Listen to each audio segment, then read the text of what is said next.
I've spent the last 9 years testing every YouTube video editing technique I can get my hands on. AKA, I currently have a double degree in getting people to watch videos all the way to the end and staying inside. And so I want to reveal 18 of the most impactful editing techniques I've discovered that'll help you 100x your retention. Whatever that means. It just sounded good in the title. Anyway, I've broken this video into 3 sections that will help you edit videos that will be more popular than a pizza at a weight loss convention. So let's start with the beginner stuff. This video is sponsored by InVideo AI, where you can generate publish-ready videos with text prompts. More on this later. Most YouTubers you watch, they can just go on 5, 10, 15, 20 minutes talking knowledgeably or charismatic about whatever the hell they talk about. But the truth is, a lot of them can't string a sentence together to save their life. At the very least, when you're recording videos, there will probably be filler words like and introductions to sentences that probably don't need any introduction. So as an editor, your responsibility is to get rid of those filler words, those small pauses, or those introductory bits that don't need to be there. I know that sounds super basic, but this is one of these things that everyone knows to do, but most people don't put enough effort into it. Cut that stuff out and trick people into thinking you have more than 11 brain cells. But if we move on to the next tip, you're actually going to be cutting out a lot more than just pauses and filler words. Whole sections of your video could be considered a filler. An exercise I would sometimes do with my students is I would tell them to make their videos double the length of what they already were, but by actually making double the amount of content. So let's say they did tips and tricks videos. Instead of making a top 10 tips and tricks video, I would get them to make a top 20 tips and tricks video. And then what we'd do after they made the video, I would say, okay, get rid of like 50% of the content. And they would be forced to pick only the best moments to include in their video. And usually the stuff they ended up cutting was stuff that they thought was good, but in reality, they should have cut it anyway. So there's a simple rule you can follow here. If there's a piece of content you can cut out of your video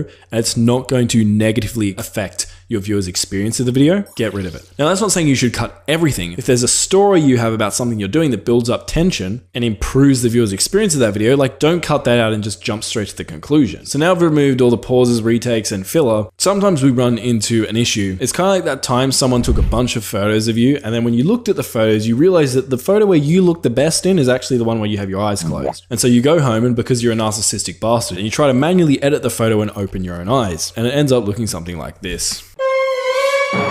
Not a good look. And sometimes the same thing happens in video editing. When you're going through and cutting out all of the content that shouldn't be there, sometimes your cuts are too harsh and noticeable to the viewers. And the problem with that is even if the cut was necessary, if it's too harsh, viewers will notice it and they'll spend more time thinking about, I wonder what content they cut out of the video, than they do actually paying attention to your video. So you want to disguise all of your cuts, and here are some really simple ways to do that. First, audio. Usually try to add some sort of fade effect so there isn't that weird like audio popping sound when you transition between clips. Next, often you can do what's called a zoom cut, where instead of just doing a straight jump cut, so you go from one clip to another one, you do a zoom in on the cut, which makes it less noticeable. The other thing you can do is a J or L cut, which kind of looks like this. You're going to unlink your video and audio track. You're going to drag your video track back like this and drag the other clip forward like this, and then join them together in this sort of L shape. Or the reverse of that would be where you join it together in a sort of J shape and it kind of looks like this. And I know it seems kind of weird on the editing timeline, but especially for talking head videos, these cuts often feel less harsh than a straight jump cut. And all in all, they help you look like you're actually a good public speaker when in reality you suck. Now, we will get into some more advanced tips soon that will help your retention go through the roof and help you get more views. But if you really nail these first few tips I just showed you, your video edits should be flowing about as smoothly as kebab sauce as it runs all over your new jeans. But something is still off. Visually, your video is about as captivating as doing taxes. But we need to add some visual stuff to engage people's eyeballs. And one of the simplest rules you can follow here is just to show something on screen that visualizes the main things you're talking about in your video. So for example, if you're recording a Minecraft Let's Play video with your buddies, and bragging about all the diamonds you got, overlay those diamonds on the screen as you say it. If you're talking about the structure of your clickbaity watch time YouTube education video, that's actually good. Don't leave the video yet.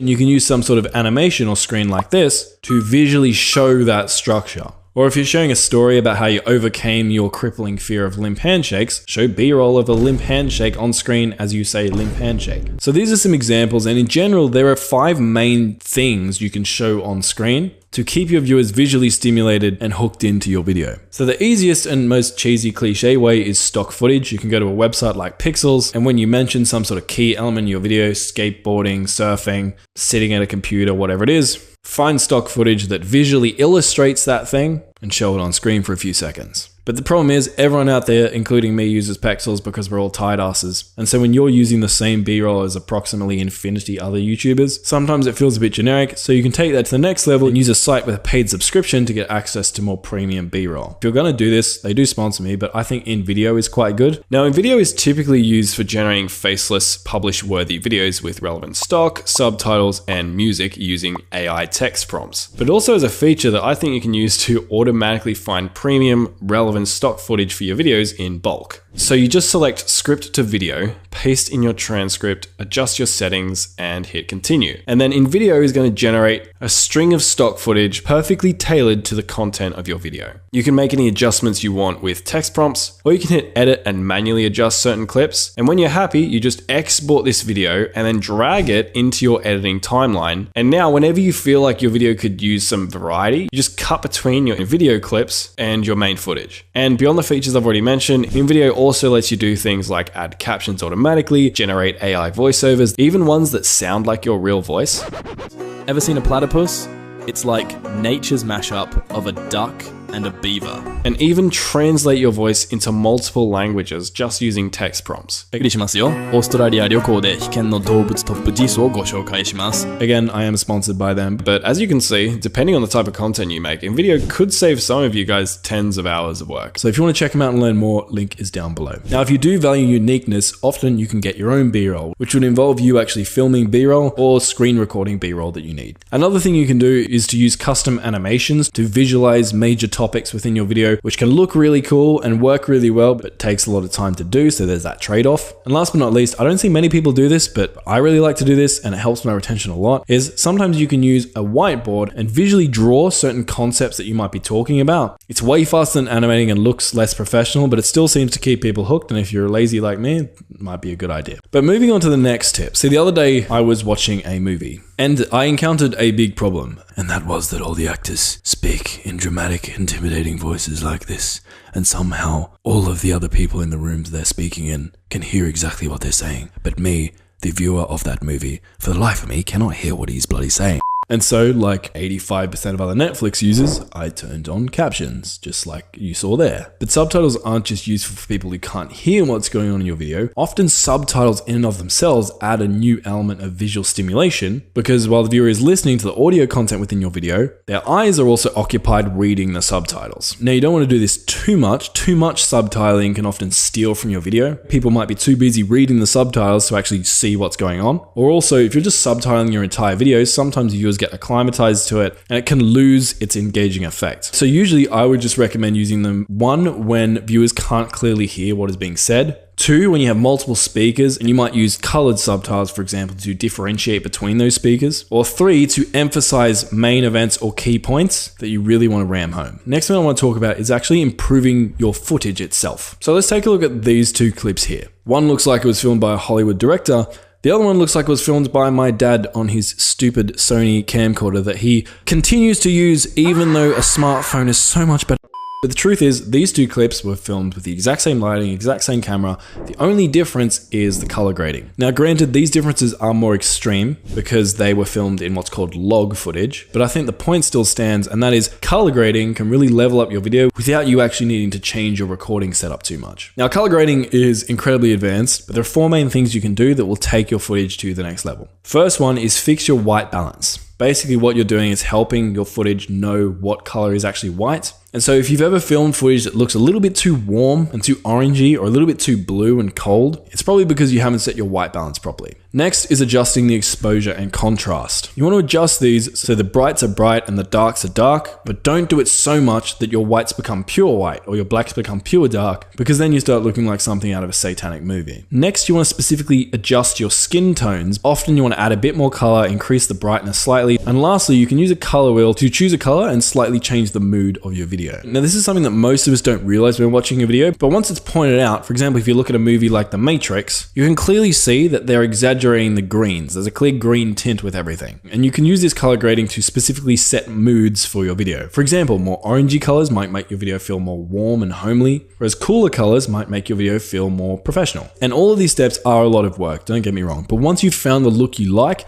You want to save that as a preset or a LUT. And then every time you edit a video, you just want to take that preset and slap it on like you're Will Smith and your footage is Chris Rock. And then you have it. Better looking footage without actually spending lots of money on more fancy equipment. Now, before I talk about the next tip, I want you to think about the retention graph from one of your last videos. And if you don't know what the retention graph from one of your last videos look like, slap yourself on the wrist right now. I'm very disappointed in you. But anyway, for those of you who do know what your retention graphs look like, you probably have noticed a really big drop off in the beginning. Most people aren't going to watch your video all the way to the end. The only time 100% of people are watching your video is at second 1, and that quickly drops off. Then usually most videos will lose between 25 and 45% of their viewers before the curve flattens out somewhat. So we put more effort into that front bit and try to make the best first impression we can and hook them into watching the rest of our video. And so what you should do in these first 30 seconds is to take every viral Subway Surfer clip and every popular Family Guy episode, overlay it all on top of your footage, and you'll get 100% retention guaranteed. No, but actually you do want to make the beginning of your video quite visually stimulating, put more effort into it than the rest of your video. But I know it's easy for me to say that, so let me give you some general tips that usually apply to most people here. And these ones can be fun because they take advantage of most people's human instincts. So let's think back to our ancestors who were living in the jungles. In order to survive, they need to be aware of every slight out of place movement, because it could be like a poisonous snake, or worse, a rogue Jehovah's Witness trying to tell them about their Lord and Savior. And because us humans are so finely tuned to these little movements, we can often take advantage of this to subtly stimulate and make the exact same footage more interesting. So there are 4 little movement tricks you can use. One is a pan, where you slowly move from one side of the screen to the other. And you can also add a slight zoom, so not only is the footage panning, but it's zooming at the same time. And sometimes that can add an even cooler effect, especially if there's sort of like a goal or a specific thing that you're progressing to at the end of that pan. Another thing you can do is just a very slow zoom in or zoom out. This is pretty popular in talking head videos, where you might notice in this video, for example, often the screen is slowly zooming in on my big head rather than just being static. Now, another thing you can do is add a fake camera shake. This sort of mimics the slight movement that would come if someone was holding a camera and filming you. And often that slight movement makes the video feel just a bit more fluid and engaging. And the next thing you can do is use a punch in or scale outs like the ones you just saw on screen, and then screen tilts sync up with the cadence of the footage. Now you can only do this at certain moments in your video without it feeling weird, but adding all of these to your repertoire and switching between them rather than just using the same sort of zoom effect for the entire video can make your footage feel less predictable. And again, when something is less predictable, viewers will want to watch for longer. Now you will have to get a feel for when to use these or not, but some rough guidelines are: if you're making a strong punchy statement, a fast punch in and then maybe a tilt can often work best. Then when your tone becomes more relaxed or you're providing content, that's when a slow zoom out, zoom in, or pan often feels most natural. Now the next tip is using multiple camera angles, even if it's the exact same topic, can often make your video more engaging. You'll notice when watching TV, for example, it's rare that they'll stay on the same camera angle for more than say 7 seconds. But I hear you in the comments sections being like, but Marcus, this is a video editing video. How am I supposed to add more camera angles when the video has already been shot? You're right, this is a video editing video, but there's something we can do here. If you take a look at Graham Stephan, something really smart he did is when he punches in on some of his clips, he flips the camera horizontally in his editing studio, so it makes it look like he has 2 different cameras and 2 different angles, when in reality it's the exact same camera angle. So I think that's a cool trick to finish off our beginner tips with. Now, into some of the more intermediate tips, because you can add a bunch of visual movement and make your video visually stimulating, and it can still not emotionally connect with your viewers. And one of the easiest cheat codes for hooking your viewers is humor. Hello,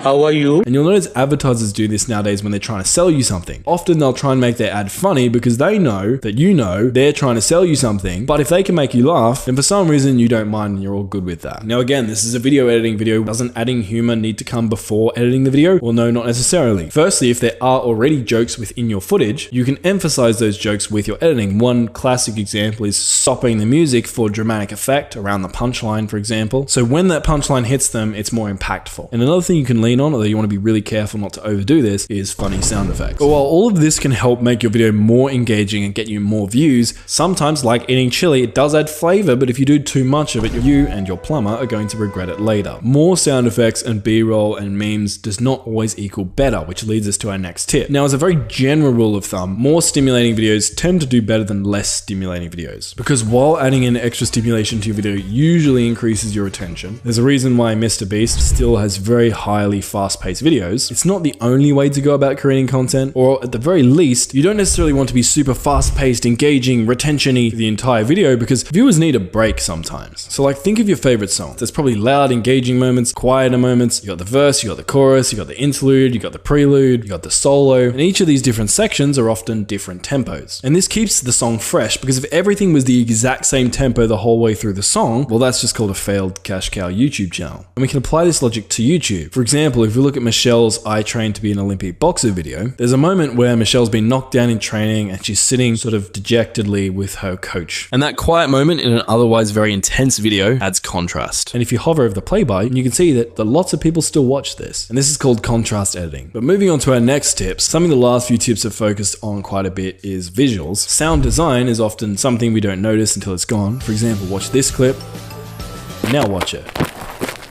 This is obviously an exaggerated example, but notice how weird it feels without the sound. Even in little ways, if I had something slide onto the screen, it doesn't feel as good as if it slid on with a whoosh sound effect. Now we'll get more into sound design later in the video, because first I need to confess something, that I stole my girlfriend's underwear. Okay, that's a lie. Stop the cap! But did I steal your attention just then? What I just did there is called an extreme pattern interrupt. If you were starting to get bored of this video, starting to zone out, and then all of a sudden you heard that, you'd be like, what the heck? And bam, I've got you back in the video. One of my friends, Ed, does this really well. If we check out this video, for example, by throwing in a random skit or a random character like this that people aren't expecting to see in a YouTube education video, it stops you from zoning out and focuses you back in on the video because your brain's like, something unexpected is going on here. Let me figure out what this is. Now this can be tricky to do, but often the best videos have some sort of substantial pattern interrupt at least every 30 seconds to a minute. But if you can at least just get a couple of substantial pattern interrupts in your video, preferably more towards the beginning, you'll be way ahead of most content creators out there. Now for the next tip, I want to talk a little bit about shot choice. Now we could go down a massive rabbit hole here, but essentially, if you're showing the same shots at the same depth throughout your entire video, kind of like this one, it's lazy and your video can start feeling a bit meh. So just vary that depth, sometimes using B-roll even. So for example, you could begin a new segment with a really close-up shot and then go up to a really wide establishing shot and then go back into a more mid-range normal shot. And you'll see movies do this all the time. Kind of like we just talked about with contrast editing, where you want to vary the tempo and level of stimulation in your video throughout it. Having a good balance of close, medium, and wide shots has the same effect, keeps viewers watching and gets you more views. Now we talked about how important emotion is, and the next tip I wanted to talk about involves and the reason the music is in the intermediate section of this video is because getting it right can actually be tricky. Many creators search best copyright-free, no copyright sounds, download it from YouTube, and just slap it in the background of their entire video, which is the wrong way to use music. Please stop it. Get some help. Like we talked about earlier with contrast editing, the tempo of your video should be different at different parts of your video to keep people interested. And if you're using the same song as background music for the entire thing, it fights against your contrast editing and sort of normalizes everything. So the better way to do this is to use music as a tool. If there's no need for a song to set the tone of a certain part of your video, don't use a song at that part. If using a song sets the tone better and pulls viewers into your video story more, for example, intense fight music when there's a big fight going on, emotional striving music when you're going through a challenge, or mysterious music when you're in some sort of unknown situation. What you're doing is picking specific tracks to exaggerate the emotion you want viewers to be feeling at certain points within your video. And usually those tracks shouldn't be playing for much longer than 30 seconds to a minute max. Now be careful with transitioning between different songs, because if you do it too abruptly, it's kind of be gross. So often what you want to do is apply some sort of like ring out, reverb, or fade down effect when you're ending a song, or have the start or end of a song sync up with a really noisy moment in your video, so the beginning or end is sort of hidden by it. And while we're on the topic of more advanced sound design, let's talk again about sound effects. So there's a couple of different types of sound effects you can use in different situations to take your video to the next level. First, you've got ambient sound effects that can give your video more atmosphere at certain points. For example, if you're shooting in a city, you might apply background ambient city sounds. If you're out on a walk in the woods, but your mic's not capturing very much forest ambience, you can manually add some of that in. Or a great one is if you're in a spooky, sort of mysterious horror-esque situation, you'll see horror movies apply a really specific type of ambience to get viewers on the edge of their seats. Now, the other type of sound effects you have are Foley sounds. These are basically sound effects that will exaggerate key moments within your video. So for example, if you slap someone, you can overlay a slap sound effect to emphasize or exaggerate the impact. If there's an explosion that happens in your video, overlaying some explosion sound effects to exaggerate that explosion will make it hit harder. You get the idea. Now let's move on to some of the advanced strategies. So if you remember right back to the beginning of the video, we talked about cutting out pauses and disguising those cuts a bit to help with video flow. Something you can do to take the flow of your videos to the next level is perfectly illustrated in this Edgar Wright movie, Scott Pilgrim. Can I get back to you on that? We look at this scene, he's on the phone with his sister, and his sister looks to the right-hand side of the screen. The screen does a whip transition in the direction that his sister is looking. Then the text from the school bell is on screen. It gets followed down as the camera moves to the right and the next scene is revealed. Now this is insanely good editing, but the principle here is something we can apply to our own YouTube videos, which is to increase your flow when you're transitioning or moving objects around the screen. If you can keep everything sort of moving in the same direction, the video is going to flow better. Like if this scene had been done, but the whip pan had been to the left rather than to the right, it would have felt really weird because the direction contradicts with the eye movement, the camera movement, where the text is leading you, etc. So in your videos, especially when you're doing transitions, think about what direction the footage is sort of naturally flowing and then try to go with that rather than against it. If all of the elements in your clips are going one direction, but one of them is going the opposite, sometimes you can go into your editor and flip that clip horizontally so it starts feeling like it's going in the same direction as everything else. And the next thing I want to talk about kind of aligns with that, which is guiding your viewers' eyes. Your video is a little world your viewers have been transported into, and there are different points within your video that people can focus on. and you want to make sure that your viewers' eyes are resting exactly where you want them to be resting at all times. Now, sometimes that's easy. For example, if there's a talking head video, usually people are looking at your eyes. But sometimes what you need people to look at might be a bit less obvious. So you can do things like use a visual aid, use an arrow, a circle, a highlight, an underscore to really emphasize where your viewers' eyes should be. You can manipulate the screen itself. You can zoom right in on something, or you can cut something out and scale it up. Or you can even use lighting, and your viewers' eyes will usually first be directed to the lightest thing on the screen. And the next thing I want to show you is kind of interesting that relates to this. When you're guiding your viewers' eyes and being aware of where it is on the screen they're actually looking during key moments of your video, try to keep those things aligned and on the same plane. For example, if I go back here and you do a punch in on me, that punch in probably felt a little bit weird. Now let's do that one again, and it probably felt a bit better that time. The reason for that is on the first weird feeling punch in, when I punched in, my eyes were in a different spot and they weren't aligned with the same position on the screen they were when it was punched out. And so when I just change the framing a bit to make sure that the key things you're going to be focusing on, so my eyes, are as aligned as they can be across all these different scenes, it feels less awkward. Your viewers don't have to recalibrate what they're looking at to stay focused on the thing you want them to stay focused on, which usually helps them stay on the video for longer and helps you get more views. But speaking of getting more views, if you implement everything you learned in this video, your retention is going to be better than probably 95 to 98% of YouTubers out there, and that's not an exaggeration. Unfortunately, there's more to succeeding on YouTube than just creating high retaining videos, as anyone who's posted a great video that doesn't get any views has probably found out. So if you've ever found yourself in that situation, check out the video on screen. I'm going to go through a process that will help you get a hell of a lot more views. And now that the quality of your videos is going to be on the next level, it's the perfect video for you to watch next. I'll see you there.